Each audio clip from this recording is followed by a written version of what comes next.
नमस्कार दोस्तों, मेरा नाम है विमल सिंह बालाजी। स्टडी अड्डा में आप सभी का स्वागत। बिहार शिक्षक भर्ती से संबंधित जो सप्लीमेंट्री रिजल्ट जारी होने को लेकर के पहले जो आपकी वैकेंसी थी फेज 1 की, वो जारी होने को लेकर के बात हो रही थी और उसमें कितनी कट ऑफ कम जा सकती है उसको लेकर के लगातार प्रश्न आ रहा था। तो एक न्यूज़ निकल करके आई है आज ही के न्यूज़पेपर की, उसकी बात इस वीडियो में करेंगे। तो जिसके अंतर्गत लिखा है कि 4 से 6 हज़ार तक सप्लीमेंट्री रिजल्ट आपका जारी हो सकता है। आपको याद होगा इससे पहले जो जारी होने को लेकर के बात हो रही थी उसमें बात हो रही थी 10 से 15 हज़ार और रिजल्ट जारी हो सकता है। और यहाँ पर जो 10 हज़ार के करीब अभ्यर्थी थे वो उन्हीं को बताया जा रहा था जो कि आपके जो डॉक्यूमेंट वेरिफिकेशन वाला चल रहा था पूरा प्रोसीजर उसमें ही नहीं आए थे। और बाकी किसी न किसी प्रकार से बाहर किए गए अभ्यर्थी डॉक्यूमेंट वेरिफिकेशन में सही तरीके से अपने डॉक्यूमेंट को प्रस्तुत नहीं कर पाए थे, उनको बाहर करने को लेकर के बात हो रही थी। तो इस प्रकार 10 से 15 हज़ार की लिस्ट बन रही थी। परंतु आज के न्यूज़पेपर में देखेंगे तो कल के बयान के आधार पर जो बीपीएससी के चेयरमैन ने बयान दिया था उसके आधार पर आज के न्यूज़पेपर में प्रकाशित हुआ कि 4 से 6 हज़ार तक सप्लीमेंट्री रिजल्ट जो है वो जारी हो सकता है। पटना से न्यूज़ है जिसमें बताया गया पहले चरण की शिक्षक नियुक्ति का सप्लीमेंट्री रिजल्ट भी आएगा, जिसमें 4 से 6 हज़ार अभ्यर्थियों का चयन होगा। बीपीएससी के अध्यक्ष अतुल प्रसाद ने कहा है कि पहले चरण की शिक्षक नियुक्ति के दौरान एक से अधिक श्रेणियों में जो चयन होने से ड्रॉप आउट होने वाले अभ्यर्थी हैं उनकी अनुमानित संख्या लगभग 2 से 3 हज़ार है और इतने ही अभ्यर्थियों के दस्तावेज सत्यापन में फेल करने का अनुमान भी है।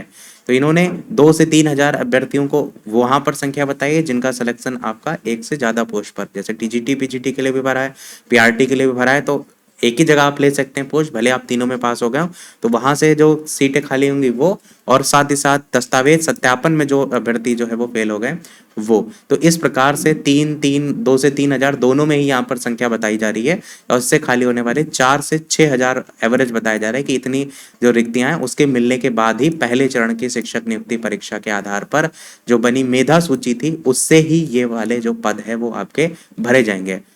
हालांकि आगे बताया भी गया है कि कितनी क्या कट ऑफ घट सकती है, आगे भी देखेंगे। तो हालांकि इसमें समय लगेगा।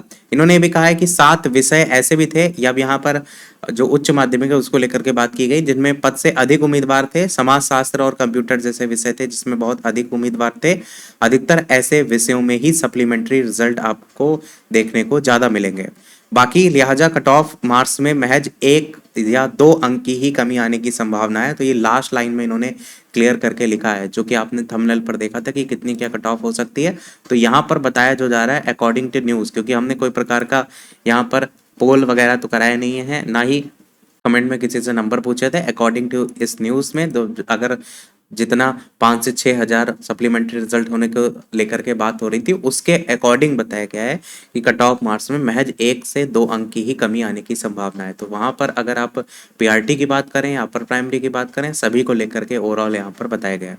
बाकी देखने को अभी यहाँ पर 5 तारीख तक का समय दिया गया था कि जो सभी जिले हैं वहां पर जो भी आपकी वैकेंसी खाली रह जा रही है उसकी लिस्ट लगातार मांगी जा रही है। जैसे सारे हर जिले से सारे आंकड़े प्राप्त हो जाएंगे उसके बाद ही इसको लेकर के कोई बात होगी। तब से पहले तो किसी प्रकार का सप्लीमेंट्री रिजल्ट की बात नहीं हो रही है। हाँ, ये जरूर है कि जो नई वैकेंसी है उसकी बात अब होने लगी है। बाकी कोई अपडेट होगी तब हम आपको सूचित अवश्य करेंगे। इसमें कमी या बदलाव भी हो सकता है, जहाँ पर ये 5 से 6 बात हो रहा है, ज़्यादा कम भी हो सकता है। ये तो आज की न्यूज़ के अकॉर्डिंग है।